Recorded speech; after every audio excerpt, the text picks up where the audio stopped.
ظلمات الوهم واكرمني بنور الفهم اللهم افتح علينا من ابواب رحمتك وانشر علينا خزائن علومك وبرحمتك يا ارحم الراحمين. اللهم صل على محمد وآل محمد. بسم اللہ الرحمن الرحیم.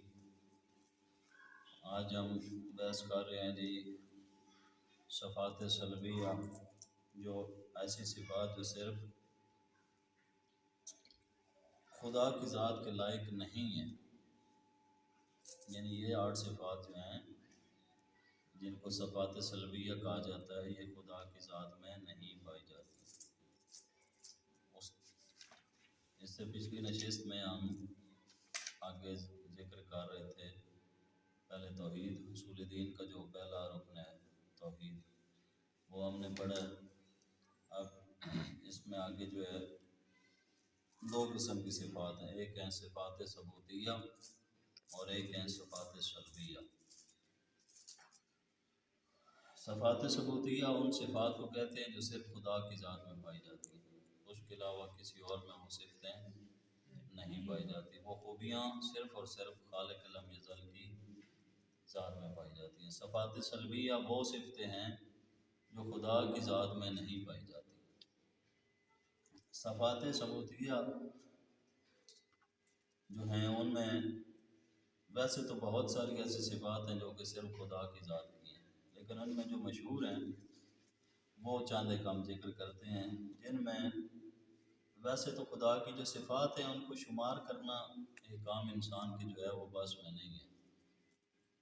ہمارے خیال اور تصور میں نہیں ہے کہ جتنی اس کی صفات ہے خالق لم یزل کی، جو بنا پر مشہور ذکر کی جاتی ہیں وہ 8 ہیں. صفات ثبوتیہ 8 ہیں، جن میں سب سے پہلی ہے قدیم. یہ پہلی صفت ہے خدا لم یزل کی، یعنی خدا ہمیشہ سے ہے اور ہمیشہ رہے گا. اس کو زوال اور فنا نہیں ہے. ہمیشہ سے ہے مطلب خلقت آدم سے پہلے پتہ نہیں کب سے ہے اور ہمیشہ رہے گا. ہماری طرح نہیں ہے کہ ایک انسان باقاعدہ جیسے پیدا ہوتا ہے پھر وہ اپنی زندگی گزارتا ہے اس کے بعد پھر وہ مر جاتا ہے. خدا کی ذات ایسی نہیں ہے. کوئی گزارش کی سمجھ آ رہی ہے سب کو؟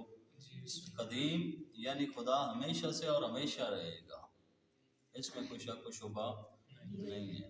سب سے پہلے وہی خدا ہے اور سب سے آخر بھی وہی خدا ہے. اس کو زوال اور فنا نہیں ہے کہ کبھی وہ جیسے ہم ہیں بچے تھے، پھر لڑکپن آیا، پھر جوانی آئی، پھر اس کے بعد جو ہے بڑھاپا آ گیا.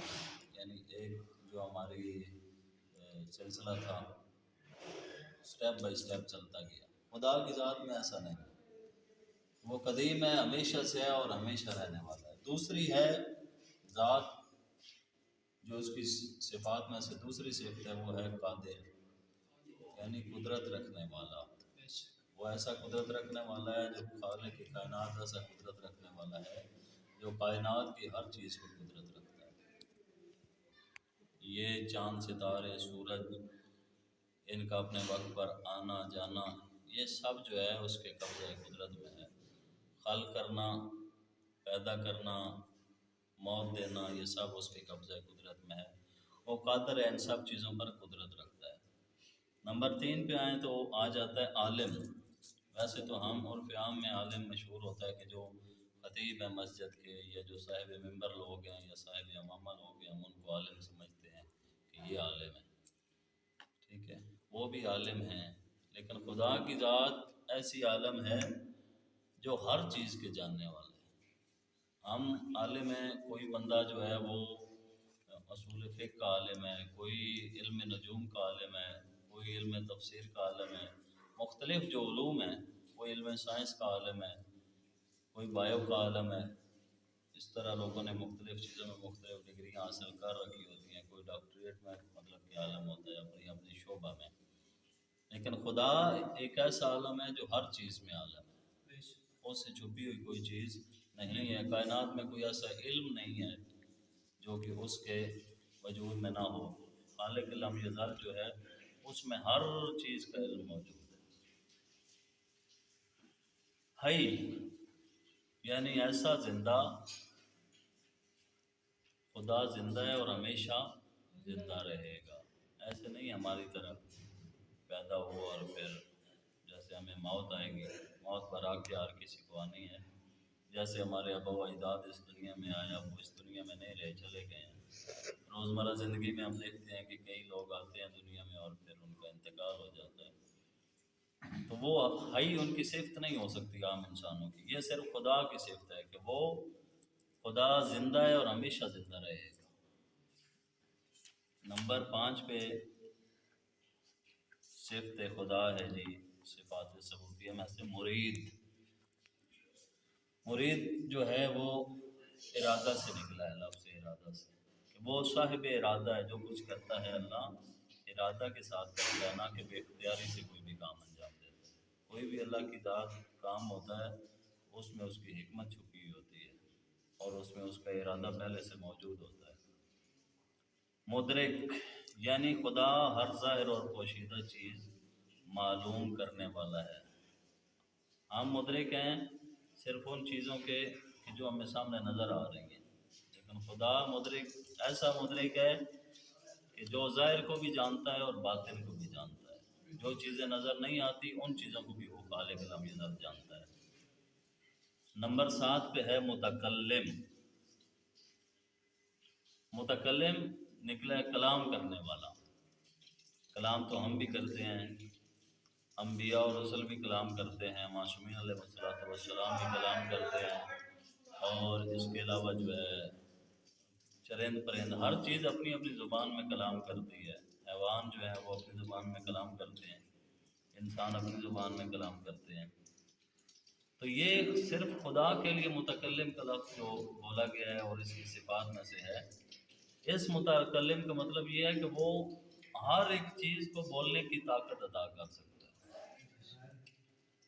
جیسے حضرت موسیٰ کلیم اللہ کے لیے درخت کو کہا تھا، درخت میں سے آواز آنا شروع ہو جائے، وہ خدا لم یزل ہے۔ وہ اگر ابھی یہ مسجد کے پلر ہیں، دیواریں ہیں، ان کو حکم دے تو اس میں سے بھی آواز آنا شروع ہو سکتی ہے، وہ ایسا متکلم ہے۔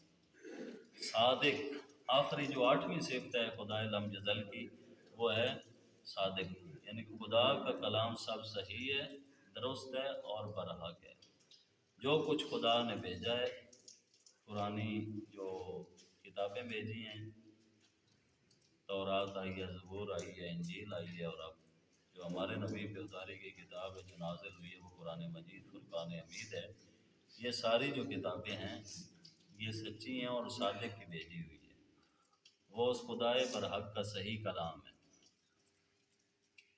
آگے صفات سلبیہ میں پھر ہم چلے جاتے ہیں کہ یہ وہ صفات تھیں 8 جو صرف اور صرف خدا کی ذات میں پائی جاتی ہیں، جس کے علاوہ کسی اور میں پائی نہیں جاتی۔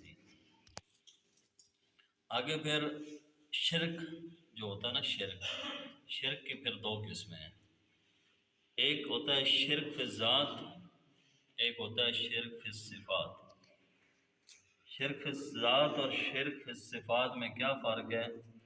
اگر آپ اللہ تعالیٰ کی ذات میں کسی کو شریک مانیں گے تو یہ شرک فی الذات ہے، جیسے کہ کچھ لوگ تھے اس دور میں جو کہ فرعون کو نعوذ باللہ خدا سمجھتے تھے، تو وہ کیا کرتے تھے؟ شرک فی الذات کرتے تھے، کہ اس کی ذات میں اس کو فرعون کو اس کو شریک ٹھہراتے تھے۔